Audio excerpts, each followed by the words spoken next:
Now, let's take that chair, this is just, you can more use this chair. This is just where the cat lays. Oh, So I okay. want you to sit in that cat hair. Oh, okay, got it. We have two chairs that the cat loves, and it's those two end chairs of all of them. It's hilarious. Okay, now you gotta tell me what's in the way that's ugly that I need to move for you. No, you're fine. Honestly, I mean, it's you know, everybody's got their own. I mean, I've been recording these things in people's houses, so it's not like you're not a special case there, Debra. Okay, so you look good there.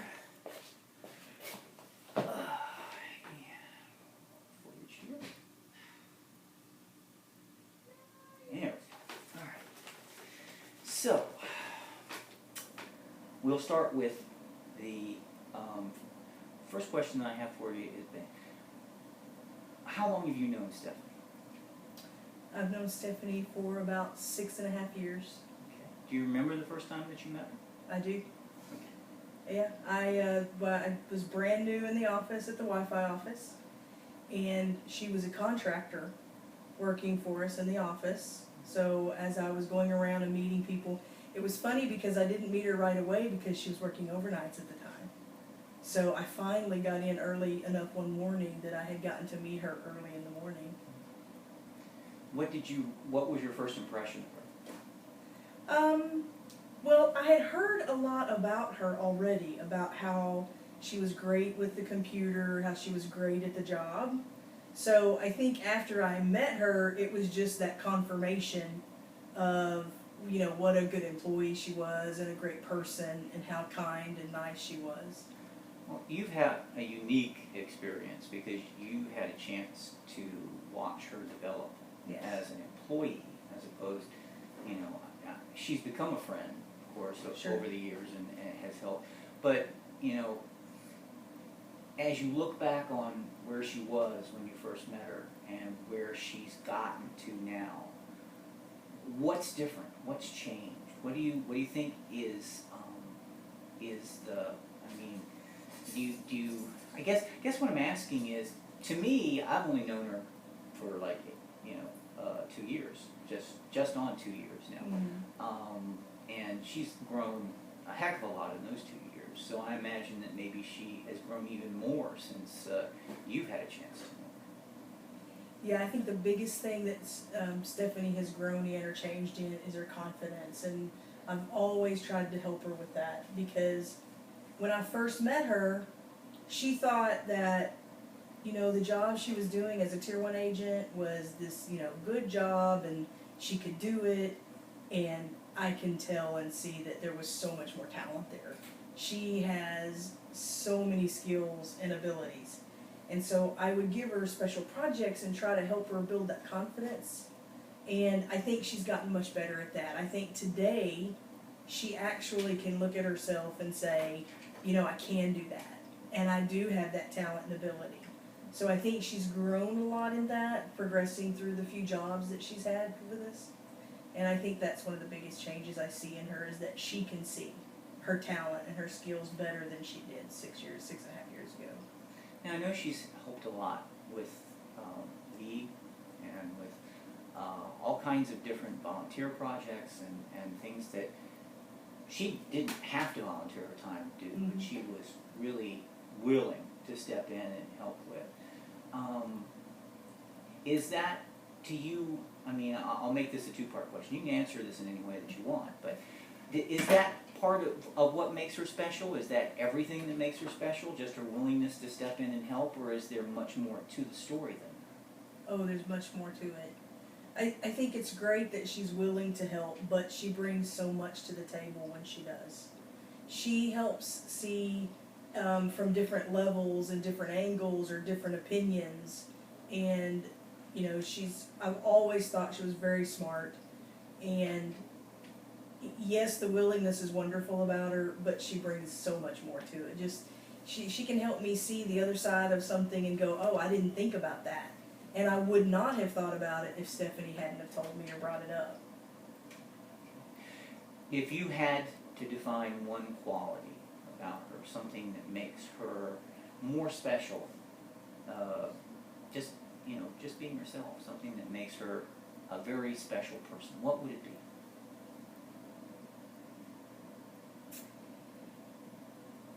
While I know she's outspoken on issues that mean a lot to her, I think that the thing that makes her so special is that she really does see everybody for who they are and accepts them for who they are. Now, another part of the video where I'm going to be talking about the future. I'm going to be talking about, you know, weddings and proposals and things like that. So these are kind of personal memories, and please tell me if I'm prying in a place that you don't want to go. But what do you remember about, you know, about your proposal, the day that you got engaged? What was romantic or funny, or, you know, what was the thing about it that made you feel really, really special? So mine was it got botched at the beginning. So the goal was, we were in Colorado, and I was trying to find, I knew that it wasn't going to be at a public sports place, you know, not on the big jumbotron at the baseball game or anything. That's not the kind of person Marlene is. So we go to Colorado because she loves snow and she loves to snow ski, okay? So I'm going, okay, I'm going to take her on a ride with a horse-drawn carriage, and I'm going to propose to her. So we go on this horse-drawn wagon ride in the snow, and it wasn't at all what I thought. It was just in one small field in a few circles with this old guy driving this wagon, and it was just so it was not romantic, it was not going to work, it was so out of place. I said, I can't do it now. So I didn't get to propose on my original plan. So it took me another day or two while we're on vacation skiing, and again, I knew she loved the snow and this was her thing, so it was just the right moment. And I said, you know, she has 2 children. I said, I want to involve the children. So I asked them to meet me at the ski lodge, and she was skiing. And we colored the signs that said, will you marry me? And we went out to the bottom of the hill. As she came down the mountain, everybody's holding a sign, and I'm on one knee, and I have the sign with the arrow above my head. And so it was special because the kids were excited, and they helped, and were a part of it.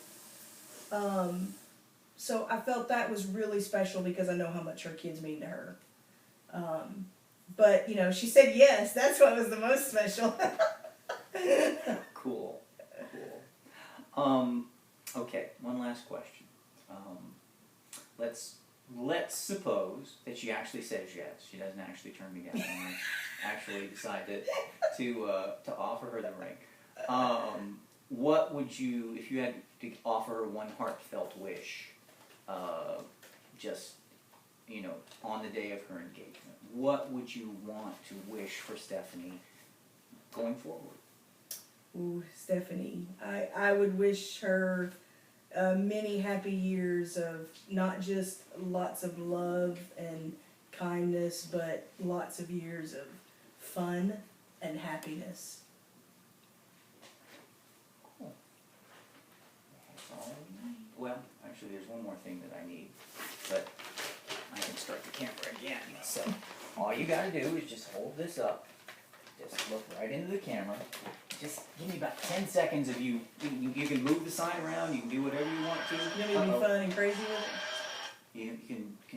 Oh, that shouldn't have done that, but it did it anyway. Okay, here we go.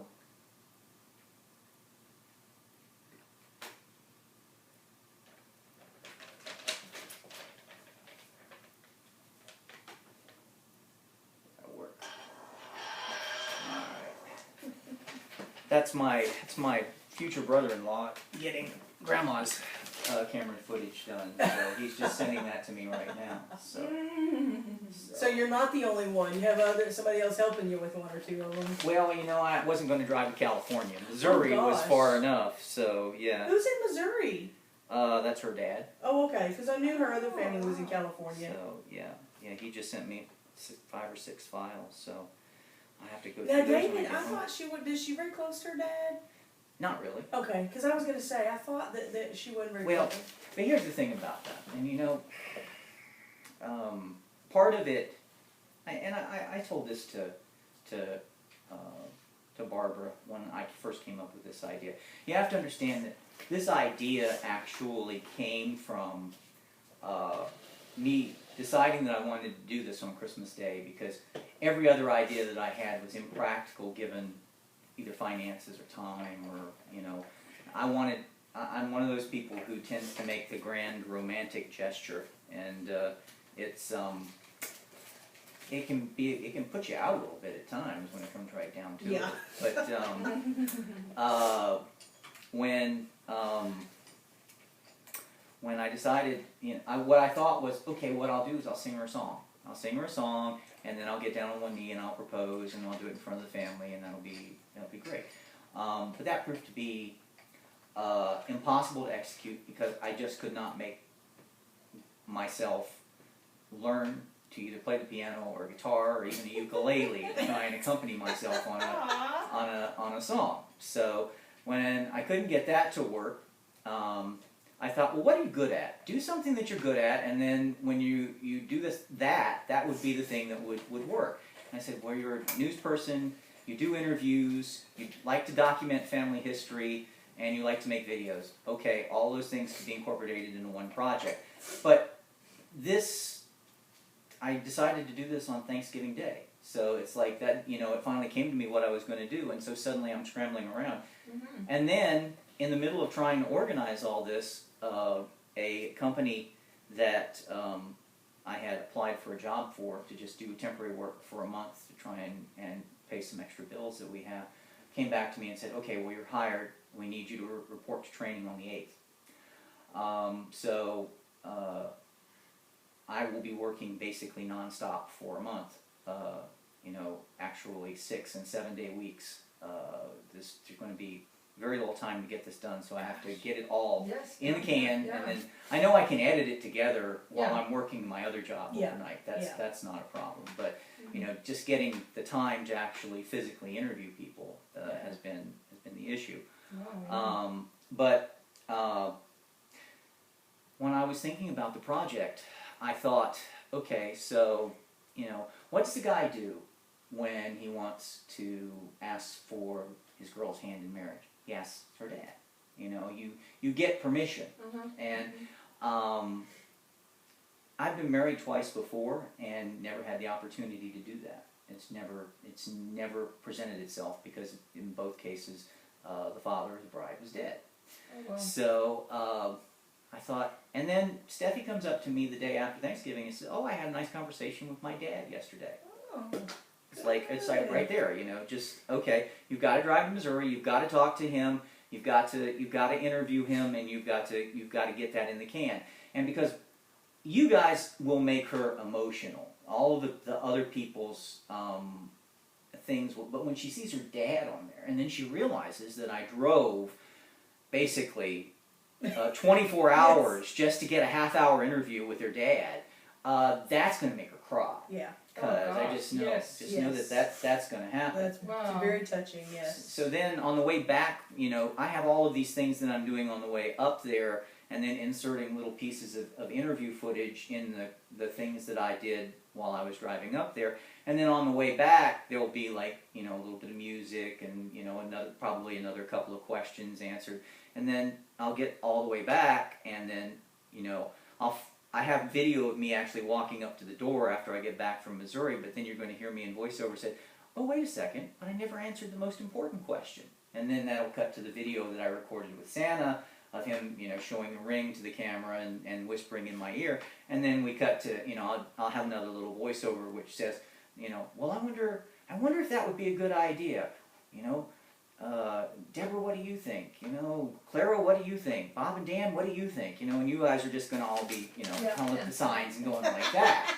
So, and then I'll just come on at the end and I'll say, something like, well, if I haven't really screwed this up and everybody's not asleep in the living room right now, I guess I just have one more thing to say, will you marry me? and then I'll just get up, get on my knee and, propose. So that'll be, and then there'll be another second video that will be just congratulatory messages, like, what do we wish?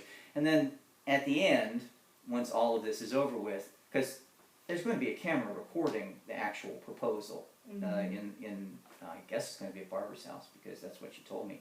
I'll just take that video, I'll use it as a bridge between the two videos, and just, throw it all together and post it online, and, it'll just be there for posterity. So. That's great. That's great. Yeah, and then, I told her that, well, I didn't tell her anything, but I will tell her that all of these videos I'm going to archive. So if she ever wants to go through and see everything that her dad said, or everything that, you might have said, or that everything. Would be nice. Yes, yes. She can just go back and see. Sweet. Yeah, that's sweet. Yeah. So, I can't use all of it. Otherwise, yes. it would be the length of the Titanic, and everybody would be asleep after dinner. So, yeah, I couldn't do that. But at least everything will be handled. It's awesome. I told you the other day in the messenger, I think it's sweet what you're doing. It's wonderful. She's worth it. She is. She's an amazing woman. She's so smart. I've always felt like, she didn't give herself enough credit at times, and smarts, and she's amazing. I think a lot of that. That's her personality too. Well, but it's not just that, Debra. And I mean, I'm not one to say things, but having talked to so many people now, and really having got more of a sense of her and what has happened in her life, and given the fact that she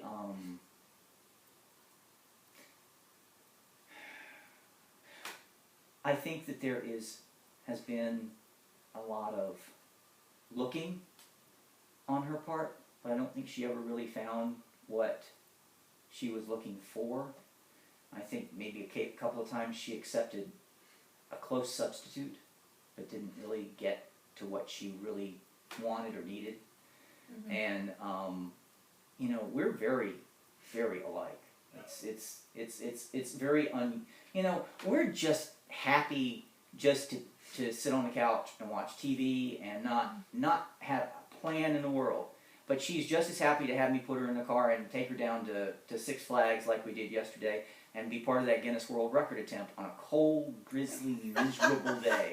Because it's what we do. Yeah. It's who we are, and we're both like that. So I think we're both pretty happy going with the flow. But she went with the flow for so long and didn't really try and swim upstream. What I've been really happy about a lot the last couple of years that I've known her is, she's working to swim upstream now a little bit more, and it's not something that she. I mean, I think she used to be uncomfortable with it, but she's not as uncomfortable with it now as she used to be. I think she is still a little uncomfortable, but you're right, nothing like she used to be. Yeah, and she needs to, because she's spent a long time hiding her light under a bushel, and it's time for that to end. She needs to have a few people sit up and take notice, and I'm glad that she is now. Yeah. I really am. So, all right, well, that's my spiel. So I'm gonna. Well, that's gonna be awesome, David. I'm gonna take this all home and